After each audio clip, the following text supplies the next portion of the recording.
Turismo e Negócios. Oferecimento: Farmácia Líder, integrante da rede de farmácias associadas. Plantão 24 horas e teleentrega 3282-1100.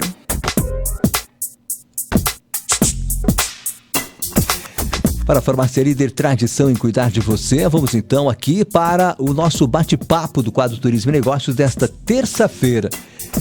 Ele é secretário-geral e coordenador das comissões da subseção Canela Gramado da OAB-RS, também especialista em direito trabalhista e com atuação na área civil, com bastante atuação nesta área civil. Estamos aqui com o advogado Misael Moreira Salles, que está aqui hoje dentro do nosso quadro, mas também dentro do programa da subseção OAB Vai à Rádio.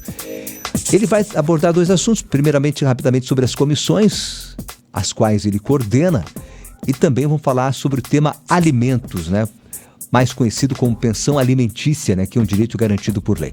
Vamos então abrir aqui e trazer a participação do Dr. Misael Moreira Salles. Tudo bem? Como é que está? Bem, bom doutor? Dia, Braulio. Bom dia, ouvintes, Desde já quero dizer que é uma grande alegria estar aqui hoje participando, desse programa, do grande jornal regional, uma parceria de longa data entre a OAB e a rádio, então é um motivo de bastante alegria. Então, dando início aqui ao nosso assunto, o Braulio pediu para eu abordar um pouquinho sobre as comissões, as comissões da OAB, da subseção Canela Gramado, para que elas servem, e por que delas existirem. Então, as comissões da OAB, a gente fala que são braços da entidade, eles auxiliam a diretoria, E essas comissões, Braulio, elas são temáticas, Então, existe a comissão do direito de família, a comissão da jovem advocacia, a comissão do direito trabalhista, a comissão de fiscalização do exercício da advocacia, a comissão de prerrogativas e uma série de comissões. Aqui, acho que na OAB nós somos em 11, 12 comissões. E elas servem para dar um suporte, tanto para a diretoria e quanto para tratar, das questões temáticas de cada comissão, das suas respectivas áreas, Por exemplo, eu fui presidente da comissão da Jovem Advocacia na gestão passada, E a comissão ela serve para dar um suporte também para os advogados daquela comissão, Então, por exemplo, o advogado que atua na área de direito de família, ele faz parte dessa comissão. Então, a comissão promove eventos, palestras, debates, Porque o advogado, uma coisa que a gente sempre fala, é uma profissão que a gente tem que estar sempre se aperfeiçoando, sempre estudando, Somos eternos estudantes. Então, as comissões, elas também têm esse viés, elas dão todo um suporte e aí acaba sendo mais fácil. Além do network, a gente sempre fala que é bastante importante quando tu participa da OAB, quando tu participa dessas comissões, tu acaba tendo bastante networking, conhecendo pessoas, conhecendo determinados, consegue fazer parcerias nos processos, enfim, é bastante interessante o papel da comissão, Então ela tem todo esse viés ali de dar um suporte para a diretoria e ela também faz todo esse papel, inclusive também, por exemplo, tem uma reforma, tem algum assunto em pauta, a comissão vai lá e emite uma nota, um parecer sobre aquele assunto, Então é um viés, a comissão tem um papel extremamente importante para a OAB e para a sociedade, Surge uma dúvida aqui, doutor Misael, o advogado que é especialista numa área, ele pode atuar em outra área? Ele pode atuar em demais áreas. O que a gente sempre orienta, Cada pessoa, quando tu te forma e tu passa na OAB, tu é habilitado para advogar na área que tu tem interesse, Então, se tu faz especializações nas áreas que tu tem mais interesse em atuar, mas tu não está limitado àquilo. Mas no momento que tu acaba atuando em diversas áreas, tu acaba não se aperfeiçoando em uma só, Então, tem alguns colegas que optam por advogar somente naquela área e tem outros que optam em advogar em demais áreas. O que a gente vê com os colegas que atuam em demais áreas, por exemplo, no direito civil, trabalhista, enfim, eles acabam se aperfeiçoando em ambas as áreas. Tu acaba tendo que estudar um pouquinho mais. Mas não é limitado. O advogado pode atuar em qualquer área, Certo. Direito. Ok, vamos então para o nosso segundo assunto, que é o foco principal aqui. Vamos falar sobre os alimentos, que é conhecido como pensão alimentícia, Dr. Misael. O que é a pensão alimentícia? Tá. Então, Braulio, primeiramente, os alimentos ou a pensão alimentícia, como mais se fala, né? Ele é um valor pago a uma pessoa para subsistência, né? Para suprir as suas necessidades básicas de sobrevivência e manutenção, né? Então, apesar da palavra ser alimentos, o valor não se limita apenas aos recursos necessários à alimentação propriamente dita. Ele deve abranger também os custos como moradia, vestuário, educação, saúde, entre outros. Então, não é alimento. Por exemplo, às vezes tu vê um pai, um genitor ali dizendo, não, então eu vou comprar os alimentos para o meu filho. Não, ele tem que ser em pecúnia, tem que ser em dinheiro, né? Essa pensão tem que ser paga em dinheiro, em espécie.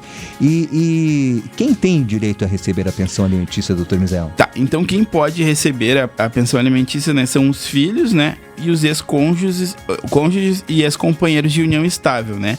Então, aos filhos de pais divorciados, separados, o pagamento da pensão alimentícia é obrigatório até se atingir a maioridade ou se estiverem cursando pré-vestibular, ensino técnico ou ensino superior e não tiverem condições financeiras para arcar com os estudos, se prorroga até os 24 anos, tá? Então, ou também se a pessoa tem alguma necessidade, tem alguma deficiência que necessita, então ele se prorroga também, mas em tese até os 18 anos, né? Nos casos de ex-cônjuge ou ex-companheiro, é devido a essa pensão sempre que ficar comprovada a necessidade do beneficiário para os custos relativos à sua sobrevivência, bem como a possibilidade financeira de quem deve pagar. Então, neste caso, o direito a receber a pensão será temporária e ela durará o tempo necessário para que a pessoa se desenvolva profissionalmente e reverta a condição de necessidade. Então, e lembrando que os direitos dos ex-companheiros de união estável são os mesmos dos direitos dos ex-cônjuges, de quem teve uma relação de casamento, né? Só que a pensão para um ex-cônjuge, tanto homem quanto mulher, ela é um pouco mais complexa, né? Se faz uma análise melhor. Eu acho que posteriormente tem uma outra pergunta ali, mas já vou adiantar, quando é pro filho a necessidade já é presumida, né? Sabe que uma criança, um menor até 18 anos, ele necessita dos alimentos. Pro ex-cônjuge tu tem que ter uma comprovação muito maior que a pessoa é limitada, que ela não tem condições de subsistência e tem que comprovar ali a possibilidade do outro também. De pagar. Como é que é fixado esse valor da pensão, doutor? Isso é uma dúvida bem pontual e bem importante, Braulio, porque as pessoas, se tem uma ideia, uma falsa ideia, que os alimentos são fixados por 30% do salário mínimo, ou 30% do salário dos rendimentos da pessoa. Isso as pessoas geralmente chegam nos escritórios com essa ideia de que os alimentos são fixados em 30% dos rendimentos, né, do genitor ou de quem for pagar a pensão. Mas na verdade não funciona dessa forma. A gente fala que a fixação dos alimentos pelo juiz, ela vai ser sempre analisada pelo um binômio necessidade e possibilidade. Ou seja, sempre vai ser verificada a necessidade do menor, ou de quem é alimentado ali, do cônjuge, né? E as possibilidades do genitor ou de quem for pagar a pensão, né? Sim. Então o juiz, para fixar a pensão, ele sempre vai analisar as possibilidades do pai ou de quem for pagar essa pensão e as necessidades do menor ou de quem for receber ali, tá? As necessidades, como eu já falei, do menor, elas são presumidas, porque a gente sabe, né, que uma criança ela vai ter gastos com alimentação, com escola, com vestuário. Às vezes tem alguma criança que tem alguma necessidade especial, por exemplo, precisa de um tratamento, precisa de algo assim, aí também tem que ser comprovado ali que tem mais essas necessidades. Mas em tese as necessidades da criança, elas já são presumidas, né, que a gente fala, né?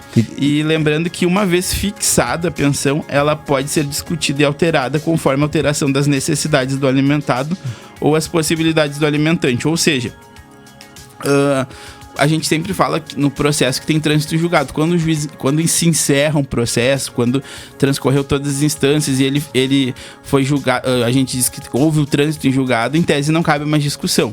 Mas nos casos de alimento, de guarda, sempre pode haver nova discussão, se modificando o cenário. Por exemplo, numa fixação de alimentos. Se hoje foi fixado os alimentos, né, a pensão alimentícia em favor de alguém, num patamar. Mas daqui um ano, daqui um tempo, a situação mudou, tanto do alimentante ou quanto do alimentado. Por exemplo, a pessoa agora, constituiu uma nova empresa, está ganhando melhor, ele pode ser discutido novamente. Ou também o menor ou a pessoa que está alimentada, ele teve uma necessidade especial, ele está precisando de um outro suprimento, e aí vai ser analisado e rediscutido novamente. Então, isso ele sempre pode ser discutido quando se modifica a situação. Certo. E a partir de quando é devida essa pensão?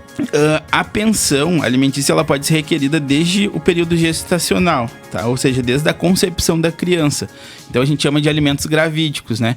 Então desde a gestação ela já pode ser requerida, mas ela se torna um título judicial a partir da fixação do juiz. Isso é algo muito importante para quem está nos ouvindo, que nós vimos às vezes nos nossos escritórios as pessoas chegarem, na verdade eu tinha quando eu combinei com o genitor do menor ali, ele ia me pagar 750 de pensão, sei lá, um determinado valor, e nós acordamos verbalmente e agora ele não está pagando, eu quero pedir a prisão dele, eu quero pedir penhora dos bens. Não, ela tem que ser fixada em juízo. Então, assim, se porventura os pais chegaram num consenso com relação à pensão, sempre deve procurar o advogado, mesmo quando for consensual, tem que procurar o advogado para pedir a fixação em juízo, porque ela vai se tornar um título executivo a partir dali.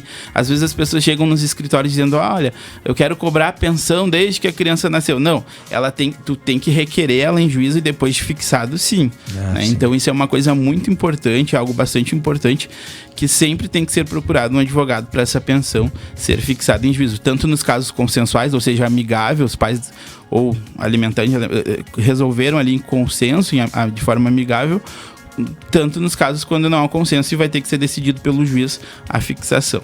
E até quando é devida, doutor Mizel? A pensão ela é devida enquanto esses ainda... Então, quanto os menores ali, ou alimentado, né, ele dependa do genitor ou do alimentante, né? Na regra geral, ela cessa com a maioridade civil completa ou com o casamento do beneficiado, né? Entretanto, caso o filho atinja a maioridade, seja portador de alguma deficiência ou de algo que comprove ali a necessidade, ou ainda se ele estiver estudando em curso superior ou curso técnico, naqueles casos que eu já havia falado anteriormente, ela é devida até os 24 anos, né? E para cessar, deve ser provocado, deve ser judicialmente essa cessação, esse término do pagamento. Isso é bastante importante. A gente vê várias situações nesse sentido. O que ocorre? O genitor, quem estava pagando alimentos ali, viu que a pessoa completou 18 anos, ele automaticamente para de prestar os alimentos. E aí, às vezes, ele é surpreendido com uma ação de execução de alimentos ali. Ele recebe um mandado do juiz ali, o oficial de justiça entrega um mandado para ele dizendo, olha, tu tem 3 dias para pagar sob pena de prisão, ou tu tem 15 dias para justificar o porquê do não pagamento. Aí eles procuram os advogados apavorados, não, mas meu filho já completou a maioridade, meu filho já constituiu família, né? Não, então sempre quando houver essa situação que tu vê que a pessoa já atingiu ali os parâmetros para cessar, para exonerar os alimentos, tu tem que procurar um advogado, e esse advogado vai ajuizar uma ação de exoneração de alimentos. Assim como ela tem que ser fixada pelo juízo, ela tem que ser exonerada pelo juízo também. Certo.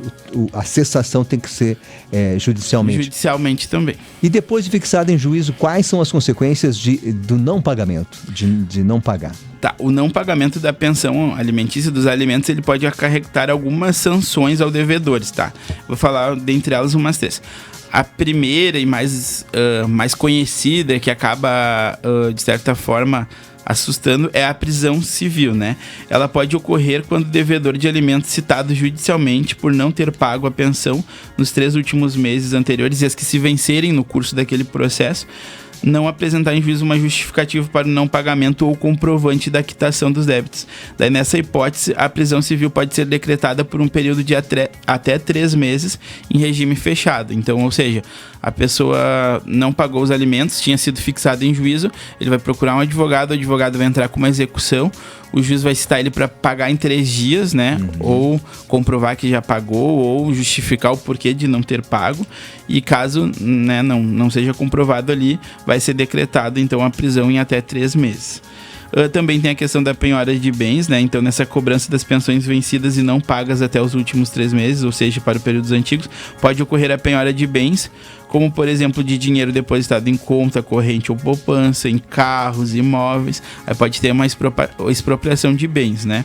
E também, né, com o Código de Processo Civil, que houve uma alteração em 2016, pode ser imposta uma restrição de crédito ao devedor, ele pode ser levado a protesto, né? O autor da dívida pode ter seu nome negativado junto às instituições financeiras, como o Serasa, o Serviço de Proteção ao Crédito, enfim. Existem vários meios coercitivos, né, de serem cobrados, mas é muito importante, voltando e reiterando, que essa pensão tem que ser fixada em juízo. Então tem que procurar um advogado ou a Defensoria Pública para que seja fixada. E, doutor Misael, para nós encerrarmos aqui, qual é a orientação, ou melhor, para quem precisa saber mais informações, enfim, está dentro desse caso, ou alimentante ou alimentado, né? Enfim, o que tem que pagar, o que precisa receber, para receber mais informações de orientação, doutor Misael? Então, como eu falei, na verdade, eu tentei ser o mais breve possível e tentei ser de forma didática. Eu falo um pouco rápido às vezes, mas assim, uma orientação. Se forem guardem principalmente esta orientação. Sempre deve ser procurado um advogado ou a Defensoria Pública para que seus direitos sejam garantidos, né? Tanto o alimentante quanto o alimentado. Então, sempre tem que ser procurado um advogado, porque às vezes tu quer resolver ele de forma amigável entre as partes e nessa situação não pode. Tem que sempre ter a presença de um advogado para que seus direitos sejam garantidos, tanto do alimentante quanto do alimentado. Doutor Misael Moreira Salles, obrigado pela tua participação, doutor Misael. Eu que agradeço pela participação, pelo espaço, por essa parceria. Braulio, trago aqui também um abraço da doutora Anne, que está sempre aqui. Está na correria, né? Então, nós somos sempre gratos e sempre estamos à disposição, né, da rádio, da comunidade canelense, né, em nome da OAB, a gente sempre está aí à disposição de vocês. Da mesma maneira, estamos à disposição na nossa parceria aqui, Clube 885 e Subseção OAB-RS. Obrigado, doutor Misael. Obrigado. Um abraço para você, doutor Misael Moreira Salles, aqui conosco, abordando o tema alimentos, conhecido como pensão alimentícia, que é secretário-geral e coordenador das comissões da Subseção Canela Gramado da OAB-RS. Depois do intervalo temos Thomas Hucker, direto de Friedrichshafen, falando sobre o balanço, né, do primeiro-ministro Olaf Scholz, que falou como é governar a Alemanha em tempos de crise. E na sequência, a fisioterapeuta, nossa colaboradora, Suziane Riffel, falando sobre doenças reumáticas, abordando as doenças reumáticas e o inverno. Daqui a pouquinho você confere. Clube. E a hora certa? Hora certa, 8h29, temperatura de 5 graus nesta manhã fria. Muito mais. Muito mais. Clube 885.